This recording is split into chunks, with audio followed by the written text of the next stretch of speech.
भोपाल से बड़ी खबर है। यूनियन कार्बाइड का कचरा जलाने का मामला सामने आया।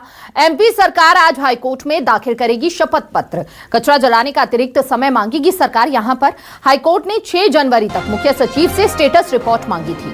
भोपाल गैस त्रासदी का कचरा पीथमपुर में जलाए जाने का यह पूरा मामला है। दरअसल जिस दिन कचरे को पीथमपुर लाया गया उसके बाद से ही आसपास के इलाकों के लोग विरोध करते हुए नजर आए। कचरे को जलाने को लेकर उन्हें डर था कि कोई गंभीर बीमारी से वो ग्रसित हो सकते हैं अगर कचरा यहां पर जलाया जाएगा। और ज्यादा जानकारी के साथ सहयोगी शब्बीर अहमद हमारे साथ जुड़ चुके हैं। शब्बीर से जान लेते हैं। शब्बीर, एक बड़ा बवाल यूनियन कार्बाइड के कचरे को लेकर होता हुआ नजर आया और आज वो तारीख है 6 तारीख, जब हाईकोर्ट में एक तरफ सरकार अपनी बात रखेगी, कचरा जलाने का सही समय मांगेगी, दूसरी तरफ अगर जनता को देखा जाए, आसपास के इलाके के लोगों को देखा जाए, वो लगातार इसका विरोध करते हुए नजर आ रहे हैं।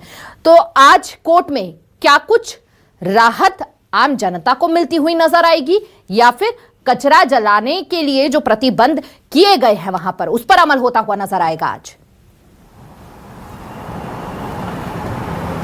देखिए हिमानी, बात की जाए तो हाईकोर्ट की तरफ से निर्देश दिए गए थे कि मध्य प्रदेश सरकार को कि 6 जनवरी से पहले इसका निपटारा कर दिया जाए और 6 जनवरी को तय किया गया था कि इसको लेकर, कचरे को लेकर सुनवाई होगी और पूरी रिपोर्ट ली जाएगी जो निर्देश दिए गए थे हाईकोर्ट की तरफ से। और आज रिपोर्ट सरकार को स्टेटस रिपोर्ट देनी है कि क्या कुछ स्थिति यूनियन कार्बाइड से जो कचरा है उसकी क्या स्थिति है, यथास्थिति है। और 6 जनवरी को की तारीख को ध्यान में रखते हुए सरकार की तरफ से यह फैसला लिया जाता है कि 2 से 3 जनवरी के बीच में कचरे को, यूनियन कार्बाइड से करीब 350 मीट्रिक टन कचरे को भोपाल की यूनियन कार्बाइड से पीथमपुर ले जाया जाता है, जिस कंपनी में जिसको ठेका दिया जाता है कि आपको इसका निष्पादन करना है, इसको डंप करना है। लेकिन जैसे ही वहां पर कचरा पहुंचता है, वहां के लोगों के बीच में ये कह सकते हैं कि भ्रम की स्थिति बनती है कि इस कचरे से काफी नुकसान हो सकता है। वहां पर विरोध प्रदर्शन होता है, लेकिन सरकार पूरी तरीके से अलर्ट होती है। गैस राहत विभाग पूरी तरीके से अलर्ट होता है। स्थानीय प्रशासन वहां पर लगातार बैठकें लेता हुआ नजर आ रहा है और ये कह सकते हैं कि पिछले 24 घंटे में लोगों को समझाइश दी गई है और उसके बाद वहां पर पूरी तरीके से शांति है।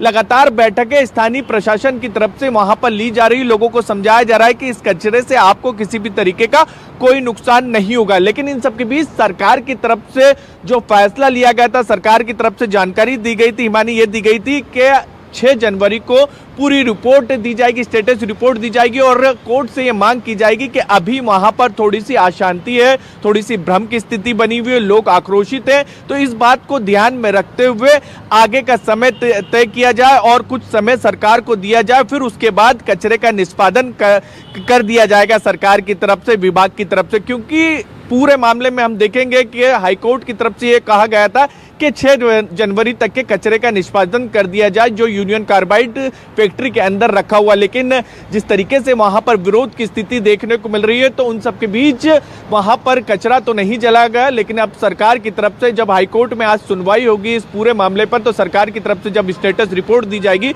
तो मोहलत भी मांगी जाएगी कि आने वाले समय में उनको कुछ समय दिया जाए, जिसके बाद वो इस कचरे का निष्पादन कर पाएंगे। लेकिन फिलहाल सरकार का तो यही स्टैंड है कि अभी कचरा नहीं जलाया जाएगा, आने वाले समय में फैसला लिया जा सकता है। इसी के लिए मोहलत मांगती हुई हाईकोर्ट में सरकार नजर आएगी। हिमानी, बहुत बहुत शुक्रिया आपका शब्बीर, तमाम जानकारी साझा करने के लिए। आप बने रहिए, आपसे आगे भी खबरों में हम अपडेट लेते रहेंगे। फिलहाल हाईकोर्ट ने 6 जनवरी तक मुख्य सचिव से स्टेटस रिपोर्ट मांगी थी और आज स्टेटस रिपोर्ट जो है वो पेश की जाएगी कोर्ट में।